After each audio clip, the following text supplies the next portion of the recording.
Écoutez, c'était dans des ludes et des plumes. On va continuer cet après-midi avec les rencontres, les interviews, là par un petit débat table ronde. Il était annoncé. On s'est rendu compte là au fil du temps, au fil des discussions, que force était de constater que dans le monde ludique, on voyait moins de femmes que d'hommes. Donc on s'est posé la question un peu à la Patrick Juvet, tu sais, où sont les femmes? Où sont les femmes? On va avoir, pour nous accompagner, pour pouvoir discuter avec nous, la chance d'avoir Juliette de chez Bombix. Bonjour. Bonjour Alexis. Ça va bien? Ça va bien, merci. On a avec nous aussi Benoît Forger. Ça va bien? Ça va bien, bonjour. À côté, il y a Nathalie Saunier, donc du Cajot. Ça va bien? Ça va bien, merci. Tu pourras nous dire ce qu'est le Cajot pour les auditeurs. On a Marie Faure, membre du Cajot aussi, auteur de jeu. Ça va Marie? Oui, bonjour, ça va aussi. Et Delphine Louvion, auteur de jeu aussi. Ça va Delphine? Oui, ça va bien, merci. Donc effectivement, on a du monde, on a beaucoup de gens pour ce débat. Alors je crois, Damien, ça on coupera pour la rediffusion, mais pour ici, il y a des micros, je pense qu'on n'entend pas bien. Moi, j'avais pas beaucoup de retours sur le rouge et le jaune pour les gens autour de nous. Donc, on a dit donc le débat, ça va être sur la femme dans le monde ludique, la place de la femme dans le monde ludique. Comme on l'a annoncé, on s'est rendu compte qu'il n'y en avait pas énormément. Est-ce que vous trouvez, vous, là, ici, qu'il y a suffisamment d'auteurs, on va dire, qu'elles sont suffisamment représentées? Ah. Moi, je travaille dans une maison d'édition, alors... Justement, alors, est-ce que tu trouves que dans les gens qui viennent te proposer des prototypes ou te demander des choses, est-ce qu'il y a autant d'hommes que de femmes ou est-ce que tu es plus sollicité par des hommes?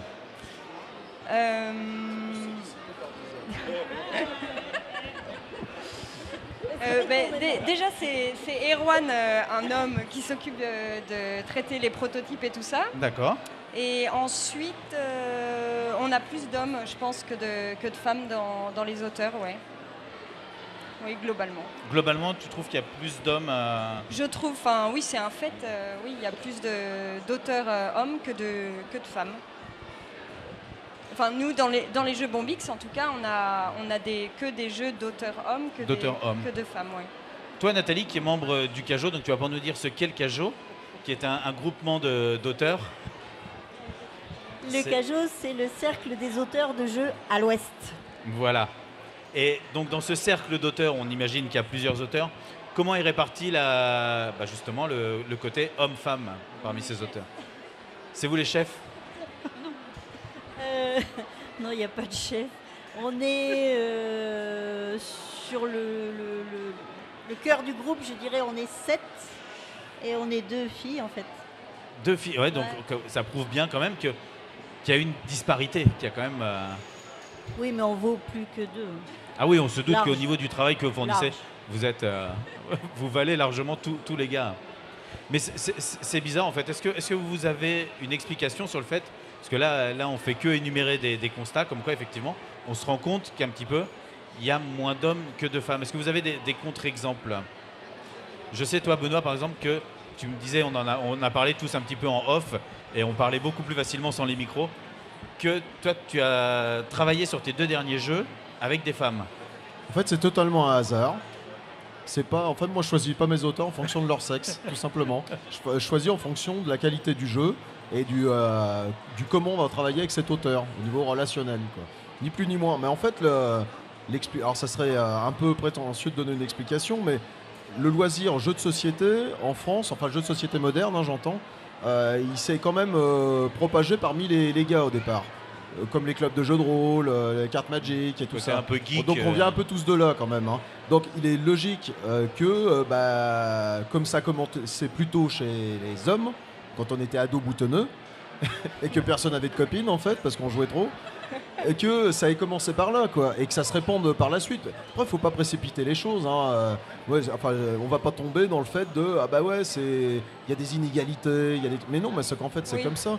Et alors, on pourrait faire un parallèle avec ce qui s'est passé au Festival de la BD d'Angoulême. Tout à fait. Alors, je connais pas tous les tenants et les aboutissants, mais moi, ça me semblait bizarre de dire que mais il n'y a pas de femmes, c'est pas normal. Alors, à partir du moment où les œuvres sont jugées sur les œuvres et pas sur le sexe Le de la sexe de la- personne. ouais. S'il y a des œuvres qui sont entre guillemets meilleures que d'autres, parce que c'est toujours subjectif, hein, je vois pas en quoi c'est un problème au final, quoi.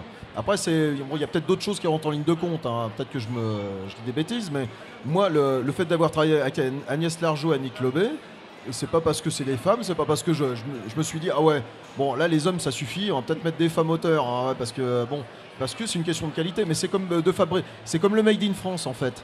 Parfois, on peut entendre dire, bah ouais, faut fabriquer en France, même si c'est moins bien qu'à l'étranger, faut fabriquer en France. Bah non, c'est pas ça la question, en fait, quoi. Non. Donc en fait, ouais, tu penses que c'est plus le hasard des rencontres qui font que, et peut-être que pour l'instant elles sont moins présentes simplement. Mais c'est une question d'évolution, en fait, de notre loisir. C'est qu'il y il y a de plus en plus de femmes, mais au même titre qu'il y a de plus en plus de créateurs de jeux, il y a de plus en plus d'éditeurs, etc., Ouais, etc. parce que le monde du jeu aussi, je pense qu'il s'ouvre beaucoup plus au public. Et donc du coup, comme dit Benoît, je pense au départ, voilà, ça a été un cercle avec le jeu de rôle et tout ça, et après ça s'est vraiment ouvert. Et tu parlais de contre-exemple tout à l'heure. Moi j'ai un contre-exemple, par exemple chez Bombix, on est deux hommes et 2 femmes. Et pareil, j'ai été recrutée, je pense, pas parce que je suis une femme, mais parce que pour mes compétences. Pour tes compétences. Ouais. Et puis là dans le festival aussi, je fais le constat qu'il y a autant d'hommes que de femmes. Et c'est des joueurs, en fait, qu'ils soient hommes ou femmes. On fait pas. C'est vrai qu'au niveau visiteur, on se rend compte qu'il y a une vraie égalité. En fait, on va rentrer des hommes, des femmes, tout confondu. Il y a quelqu'un en off qui me disait peut-être en explication que l'homme est resté plus joueur, en fait, un peu plus enfantin. Ouais. On voit beaucoup de femmes parce qu'il y a des couples et que les hommes ramènent leurs femmes aussi et qu'ils n'ont pas le choix. C'est une petite remarque sexiste, il en faut. Non, mais je voulais relancer un petit peu le sujet. Il quand peut même. y en avoir, mais pas tous, je pense. Ouais. Puis comme elles peuvent pas dire non, parce que je comprends bien ton point de vue. Non, mais donc oui, vous pensez que dans le monde ludique, c'est plus un hasard de rencontre est-ce que quelque part, on pourrait trouver du sexisme ou est-ce que pas du tout? Non, mais c'est une question. Hein, Pas du tout. Ben non, mais en fait, c'est comme dans la vraie vie, quoi. D'accord. C'est-à-dire que du sexisme, il y en a chez des gens, puis il y en a pas chez d'autres, et puis le monde du jeu, entre guillemets, c'est la société, quoi. Enfin, voilà, c'est un miroir, comme parmi tant d'autres, quoi. Oui, ça représente C'est juste. tout. Ouais. Ouais, c'est clair. Moi, je suis d'accord. plutôt d'accord avec ça, ouais. C'est qu'il y a... Moi, je ressens aucune différence. Aucune. Ouais, Et moi, je sens pas non plus de sexisme ou de machisme. Au contraire, je trouve que les joueurs, les hommes sont contents aussi d'avoir des femmes. Ils voient que ça commence à être ouvert, que ça plaît à plus de monde. Enfin, puis après, on se complète. Je pense qu'on peut pas à chaque fois comparer un homme et une femme. Je pense qu'on a tous des jeux qui nous attirent plus que d'autres. On va pas mettre non plus tous les hommes dans le même panier, mais Non, mais que pour il y a toi, des c'est- jeux c'est qui plus sont une plus complémentarité. masculins et d'autres plus féminins. Enfin, je sais pas. Il y a des jeux plus masculins. Pour moi, par exemple, Bah, justement, Conan, ouais. ça attire plus les hommes que les femmes. On allait en parler parce que je m'étais déjà dit que Au départ, peut-être ouais. ce clivage homme-femme, on peut le remarquer déjà dès le départ dans le jeu en fait, parce qu'effectivement tu le disais, je trouve qu'il y a des jeux qui sont déjà stigmatisés ou un peu sexués. Quand on prend des jeux comme le jeu des licornes chez ABBA par exemple, qui est tout rose, qui est clairement estampillé fille. Quand on prend certains jeux de Gecko où on a Pirate Attack ou Diamoniac, on voit que clairement on a déjà des jeux qui sont faits pour les garçons et des jeux qui sont faits pour les filles. Alors que est-ce que c'est pas là déjà qu'on peut commencer à fusionner tout ça en faisant un thème commun quoi? Alors ça, comme ce sont deux concurrents qui font ça, moi je dis que c'est naze. Voilà. Non, mais en fait, non, mais on est encore... C'est que les clivages disparaissent. Il n'y a pas vraiment de clivage, mais on essaie d'en instaurer encore. Oui, Quoi. c'est ça, ouais. Et c'est ça qui est un peu gênant. C'est-à-dire, toi, dans ta chambre, tu auras une tapisserie bleue parce que tu es un garçon, et toi, tu auras du rose parce que tu es une fille. Quoi. Donc on est encore dans un truc commercial, et c'est purement commercial, hein, c'est pour cibler les bonnes personnes. Donc les licornes roses, alors ça va en faire triper chez certains adultes parce qu'ils ils fument des trucs. Mais sinon, voilà, c'est... Oui, mais en même temps, je pense qu'ils le font parce que ça marche. Si tu mets une boîte mais devant moi, une petite fille, Ouais, non, si mais- tu mets une boîte de licorne et une boîte de chevalier de la table ronde, elle va prendre la mais licorne. moi, mes jeux sont asexués.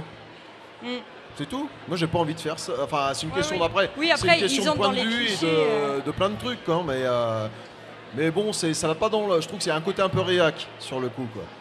Hein, Oui, voilà. du coup, là, on peut parler de clivage, vraiment. Ah ouais, moi, je suis assez d'accord. Hein. Je soulève juste des Moi, choses. je voulais poser la question aux auteurs de jeux, donc Delphine et Marie. Est-ce que vous avez déjà réalisé des jeux typés d'un genre particulier? Ou est-ce que vous n'y pensez pas du tout quand vous faites vos jeux? Ah non, quand on crée nos jeux avec Wilfried, on pense pas aux garçons, on pense pas aux filles, on pense à tout le monde. Enfin, non, on se dit que tout le monde va s'amuser, que ce soit un garçon ou une fille, tout le monde peut s'amuser avec ce jeu. Et voilà. Nous, c'est un peu pareil. Nous, on imagine ce dont on a envie en tant que joueur. Et en tant que joueur, on aura envie de faire ça. Et donc, on fait le jeu en fonction de ce que nous, on aimerait faire. Donc, du coup, on pense en tant que joueur avant de penser en tant que femme ou en tant qu'homme. Après, on se répartit certaines choses en fonction de nos affinités. Mais c'est vrai que c'est d'abord, on est joueur. Voilà. Mais en fait, ouais, Pareil pour le choix des jeux. Moi, j'aime bien un jeu qui s'appelle Earth Reborn. Qui n'est pas du tout sexué fille, mais on s'amuse bien. mais du coup, c'est ça en fait. Vous pensez, on enlève tout le côté sexuel du jeu, on pense en termes de joueur. Et comme si le joueur, bah voilà, ça peut être un garçon, ça peut être une Asexué, fille, voilà. ça peut être n'importe quel âge. C'est vraiment une thématique, une démarche et un mécanisme au niveau du jeu, plus qu'un public cible. Et quand on se retrouve dans le club de jeu, même les gens entre eux, qui se connaissent pour la première fois et qui se retrouvent autour d'une table, ils interagissent ensemble en tant que joueurs. Ils ne pensent pas, bah tiens, toi tu vas réagir comme ça, parce que c'est vraiment d'abord le joueur, face aux règles de jeu, quoi. Ça, c'est vrai qu'on le voit, notamment ici sur des salons comme ici. Sur une table, on peut s'asseoir à n'importe quel jeu, n'importe quelle personne va se mettre en face, quel que soit son sexe ou son âge. On ne va pas se lever en disant « Ah non, je ne vais pas jouer parce que tu es une fille ou je vais forcément te battre ». On accepte n'importe quel public. Et effectivement, on devient tous joueurs, comme tu disais. On enlève le côté sexué de la chose. C'est ça qui est bien dans le monde du jeu, c'est que du coup, on peut se retrouver avec des vieux, avec des jeunes, avec des moins vieux, avec des enfants, avec des hommes, avec des femmes. Bah, c'est super fédérateur en fait. Ça reste. oui. Même si on peut voir encore, alors je reprends des exemples hein, parce que j'en ai noté quelques-uns. Là, par exemple, ici, on a le prix des Illus. Je sais qu'il y a 13 jeux en lice. Quand on fait le compte, il y a à peu près une vingtaine d'illustrateurs représentés. Sur les 20 illustrateurs, on a noté, il n'y a que 2 femmes, par exemple. Il y a Lucie Mazel, qui a illustré Echo, où on peut retrouver Carrie sur Elysium. Et Carrie, encore, elle a participé à un jeu au milieu de plein d'hommes. Donc, comment ça se fait? Est-ce que ça s'explique? Est-ce qu'il y a moins de demandes? Il n'y a pas d'explication, c'est juste, encore une fois, c'est un hasard de rencontres et de calendrier, simplement? Bah, c'est des passions aussi. Ouais, vas-y, Benoît.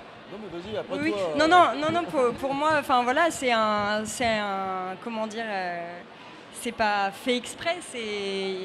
Moi, j'ai fait des études d'art appliqué, donc on était une majorité de filles. Et puis après, dans l'illustration, ben, il y a eu beaucoup de garçons. Parce je sais pas moi, ils avaient un coup de crayon, voilà, mais il y avait aussi des filles, il y en avait un peu moins. Oui, ça. C'est peut-être juste qu'elles sont moins, ça les intéresse moins. C'est pas forcément qu'elles sont moins sollicitées, c'est qu'on en retrouve moins du coup. Oui, voilà. Ouais. Oui, je pense. Et comme disait Benoît tout à l'heure, c'est peut-être le même souci qu'à Angoulême, c'est-à-dire qu'il y a peut-être des illustratrices qu'on ne connaît pas ou qu'on n'a pas mis en avant parce qu'on a jugé sur un travail et que subjectivement c'est celui-ci. Faut espérer que c'est ça. Voilà. Non, bien sûr, Oui, faut espérer. j'espère Faut espérer que aussi, c'est ouais. ça. Après, bon, moi, je connais pas tous les tenants et les aboutissants du truc, mais non, mais de toute façon, le jeu, c'est un produit culturel. Donc, qui dit culturel dépend de notre culture De la aussi. culture de chacun. Ouais, C'est-à-dire qu'on est quand même un peu dans une société patriarcale à la base. Il va falloir quand même quelques temps pour que ça change. que tout ça change, mais enfin, tout ça change sans qu'on s'en aperçoive en fait, quoi. Et il y a de plus en plus d'illustratrices, il y a de plus en plus d'auteurs au féminin de jeux. Voilà, et en fait, je pense que de base, il y a peut-être plus d'illustrateurs que d'illustratrices. Donc les proportions se ressentent à la fois dans les jeux de société ou dans la BD ou ailleurs, quoi. Et il y a peut-être des milieux où il y a plus de femmes et ça se ressent aussi Oui, je pense dans la culture, Ouais. dans la danse, dans tout ça. Moi, je sais que comme ça, j'aime quoi. bien, effectivement. Je fais partie des gens qui essayent de ne pas stigmatiser. Quand je prends une BD, je m'intéresse au dessin. Si le dessin me plaît, la BD me plaît, et je bouquine avant de me dire tiens, qui est-ce qui a dessiné, et de me pencher sur. Je vais plutôt prendre une BD d'homme parce que Ah bah je oui, pense qu'il y aura évidemment. plus de sang et que. Non, mais et dans le jeu, c'est pareil. Mais c'est vrai que c'était une interrogation qu'on avait parce qu'on peut voir ce genre de choses. Un autre exemple, par exemple, c'est dans les illustrations. Si on prend des jeux où des femmes sont illustrées, je pense à des jeux comme Robinson, comme Metal Adventure, des choses comme ça. Dès qu'une femme est sur la couverture ou est illustrée, il faut qu'elle ait une mini-jupe, il faut qu'elle ait un décolleté, il faut qu'elle soit extrêmement bombée. Ça peut pas être quelqu'un d'anodin, c'est forcément quelque chose qui tape à l'œil. Ah, au même titre que les héros qu'on incarne. Genre Oui. Conan, si c'était un maigrichon avec un slip de bain, Le je pense que bedonnant ou ça serait bedonnant. moins attirant si tu veux. Ah Ouais, mais toi, t'as fait le petit chaperon rouge. Oui. Tu l'as pas fait version un peu trash, quoi, version. Non, elle a un Stealth. côté un peu Lara Croft, mais Ouais. assez discret, quoi. Non, mais elle est plutôt adolescente, c'est pas une C'est vrai. petite fille. C'est Alors, vrai. ouais, parce que ça s'est fait comme ça. Et j'avais le pitch à Jérémy Fleury, c'était de faire une adolescente, pas une petite fille. D'accord. Après, parce que le jeu ne se veut pas que pour les enfants aussi. C'était voulu, c'était plus pour montrer Ouais, que ouais. le jeu pouvait être plus mature Ouais. que. Puis elle a un côté sûr d'elle, etc. Mais l'idée, c'était pas de mettre un balconnet ou Non, des bah, porte-jartelles, quoi. Non, parce que là, bon, après, ça fait un peu le truc pour attirer le chaland, quand même. Bah, c'est hein. ça. Bon, ouais. Bon, alors chacun fait ce qu'il Ça veut. passe, Hein. ouais. Mais c'est vrai que d'un autre côté, même si tu dis que. Ah, si tu me diras peut-être sur la boîte, j'ai pas fait gaffe. Parce que je me dis, il n'y a pas une boîte où on voit un mec, effectivement, en maillot de bain, plein de muscles, tout huilé. Ah bah, Mais Conan, oui, ouais, c'est vrai. Ça serait louche. Avec la princesse Bélite en petite tenue. Ah, c'est Bah, de toute façon, stéréotypé, mais Conan- bon, après alors, c'est du et marketing en plus, aussi, Conan- il faut que ça plaise, quoi. Oui, c'est ça. ouais. Conan, à la base, c'est un truc un peu macho. Oui. C'est-à-dire qu'à l'origine, l'œuvre d'Howard et même le film derrière, on peut pas. Enfin voilà, c'est du Frazetta dans toute sa splendeur, avec Conan en haut et puis la femme à ses pieds, quoi. Oui, Il c'est y a ça. peu de C'est pas un livre des Donc, années 2000. Non, mais à partir Non. du moment où ça s'inspire d'une œuvre déjà connue, C'est moins dérangeant je veux parce dire, que. on peut pas la regarder non plus avec notre regard de maintenant, 21e c'est-à-dire siècle. ah ouais, c'est sexy, c'est machin. L'œuvre a été faite comme ça au départ, quoi. Donc après, voilà, faut l'accepter ou ne pas l'accepter en tant que tel, quoi. C'est un parti pris, Mais, là. pour le coup. à poser des jugements par rapport à des choses qui ont été faites dans une autre ambiance, dans un autre temps, ça sert à rien, quoi.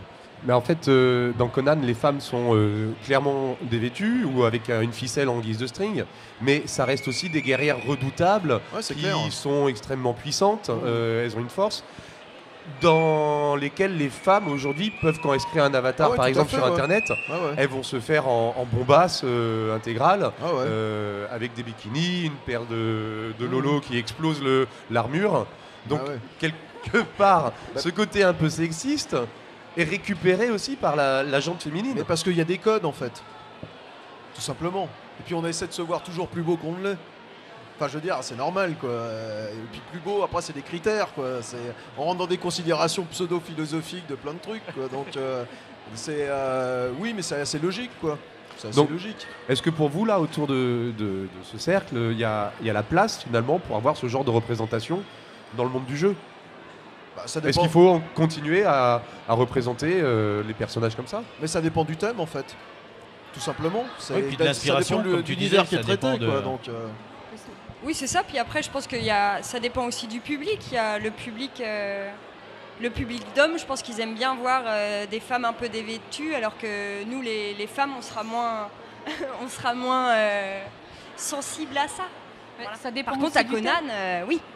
Ça dépend du thème aussi, parce que des fois, ça peut être amusant de voir une nana faire exploser les clichés en Oui, ayant une aussi, tenue, oui. parce que c'est caricatural, donc ça peut être amusant dans un thème en particulier.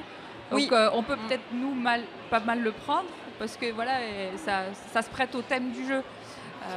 Mais Oui, bon, voilà, c'est vrai par qu'en exemple pour général, on n'est Conan, pas c'est fan, vrai quoi. que c'était à une époque, l'œuvre d'Howard est ancienne, bon, bah, on se met aussi dans l'ambiance de l'époque et Oui, c'est ça. on quand prend pas ça comme une attaque féminine. C'est comme si, parce qu'on représentait l'homme de Vitruve, tout le monde criait au scandale en disant « Ah, il est nu, mon Dieu, mais cachez-moi ça !» Non, mais c'est quand ça. on prend quelque chose qui existait déjà avant, Et il a 6 bras, plusieurs jambes. Je sais pas, ou une représentation du Rocky Horror Picture Show sous forme de jeu, ça peut être intéressant pour l'image de l'homme, par Ah, exemple. c'est une grande idée, ça serait, ça serait rigolo. Ouais. En fait, tout ça pour dire qu'il faut avoir un peu de recul par rapport à tout ça et le prendre avec un peu d'humour, entre guillemets. C'est-à-dire, si on prend tout au premier degré, on n'a pas fini quand même. Hein. Ah non, c'est clair. Puis, surtout dans le monde ludique où on est là quand même avant tout pour se marrer et pour s'amuser. Oui, c'est pas ça l'important en définitive. Non, c'est clair. Mm. Et donc, je pense qu'on peut dire que, en gros, si les femmes sont moins présentes, c'est que pour l'instant, elles sont en train d'arriver, elles font leur place.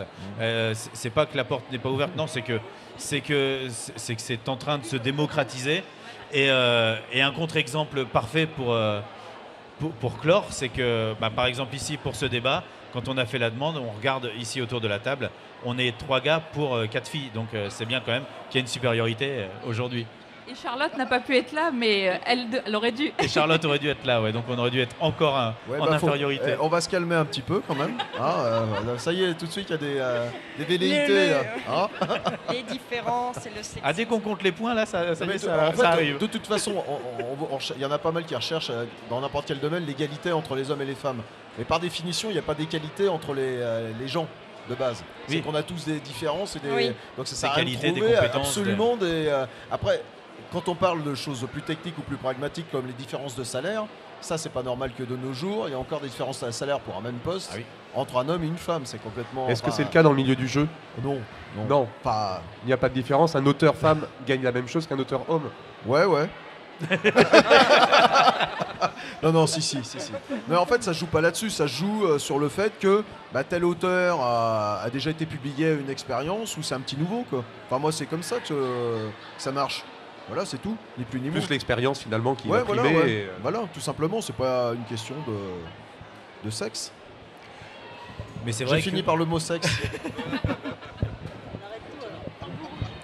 Non, mais c'est vrai que moi, je sais que quand je suis en contact avec les maisons d'édition, par exemple, pour le rapport humain, j'ai plus affaire à des femmes pour tout ce qui est contact à ce niveau-là. Après, je veux dire, par exemple, on prend en médiathèque, pour parler de clivage, quand on arrive en médiathèque, on a plus de femmes.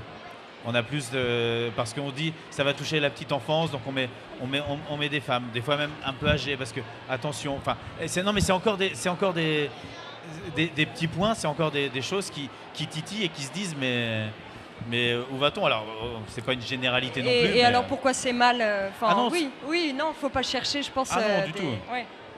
Ah non, j'ai pas dit que c'était mal, j'ai dit que c'était des choses qu'on voyait. Oui, et c'est pourquoi c'est des faits. C'est pour ça que des fois, on peut s'interroger sur là-dessus. Après, c'est pas parce qu'on s'interroge qu'il y a forcément une raison, une réponse ou quelque chose à apporter. Ce qu'il faut en tirer, effectivement, c'est que vous êtes présentes, mesdames, et que vous arrivez en force, comme on disait. Et voilà, et j'espère on aura la même discussion d'ici quelques années, et je pense que les choses auront encore évolué, j'espère du moins. Après, notre but, c'est pas d'envahir le monde non plus. parce qu'il faut pas déconner non plus. Est-ce qu'on peut retrouver une patte féminine dans les jeux? Est-ce qu'il y a une touche féminine ou une touche masculine? On peut différencier un jeu de société d'un autre par rapport à l'approche, par rapport à... Pas chez moi en tout cas. Non. Parce que Agnès Largeau, qui a fait le joueur de flûte, c'est le pire jeu de flûte que j'ai fait de la gamme. Ouais. Un jeu en d'enfoiré. l'occurrence, si quelqu'un arrive à discerner quelque chose, Mais les femmes, elles aiment bien les jeux d'enfoirés, en fait. Généralement, c'est vrai. Hein. Ouais. On aime bien quand ça... Ouais, on aime bien. C'est le petit côté masculin de la femme, quoi. Qui ressort dans et le qui jeu. est poussé du coude. Oh, ben ouais. Oui, on aime ça. Ouais. Est-ce que vous avez quelque chose à ajouter? Est-ce que vous pensez qu'on a fait le tour, qu'on a dit Juste un truc, c'est que dans le monde du jeu, d'un point de vue joueur, hein, je veux dire, parce que j'ai pas votre expérience, mais tous les clichés qu'on évite de donner à nos enfants sur le sexisme, genre t'es une petite fille, t'auras la planche à repasser, t'es un garçon, t'auras les guerriers, ça se retrouve moins, et ça c'est agréable, parce qu'on peut enseigner à nos enfants un certain équilibre qu'on n'aurait pas avec des jouets. Voilà. Et ça c'est assez agréable en fait pour les générations d'après. Très bien, merci. Merci. Merci beaucoup. Merci à vous. Merci à vous. Pour envoyer. Alors ça se situe surtout dans les premiers âges. Et là où il n'y a clairement pas de différence dans les jeux vraiment en bas âge. Après, c'est vrai qu'il y a des petites choses qui reviennent un peu plus tard, mais parce que les univers on tombe sur des univers qui sont déjà connus. On parlait de Conan, mais de la science-fiction et des trucs comme ça, c'est plus des trucs de gars à la base, entre guillemets. Donc finalement, ouais. Oui, mais c'est bien d'avoir dès le départ des choses à sexuer, entre guillemets, qui n'orientent pas, et de pouvoir ensuite choisir un peu. C'est ça. Mais parce que dans les jeux, les enfants, c'est assez équilibré, et c'est après qu'ils font leur propre choix. Alors que dans les jouets, on va plus les aiguiller vers certains jeux de manière à les cantonner dans des cases. Et c'est ça que je trouve dommage. Après, avec les jeux, il n'y a pas ça. Après, il y a moins le ça. truc, c'est qui. Oui, enfin. Après, le truc, c'est qui est-ce qui les aiguille. Est-ce que ce sont les parents? Est-ce que ce sont les fabricants? Justement, on parlait de boîtes roses et de boîtes bleues. Enfin, voilà. Je veux dire, à un moment, si on a ce genre d'attitude, les gens peuvent pas s'en plaindre, quoi. Après, c'est aux parents de justement dire, de faire des choix et de se dire, bah non, on va prendre quelque chose qui va plaire à tout le monde, au final. On comme des jeux Purple Brain. Ça, mais...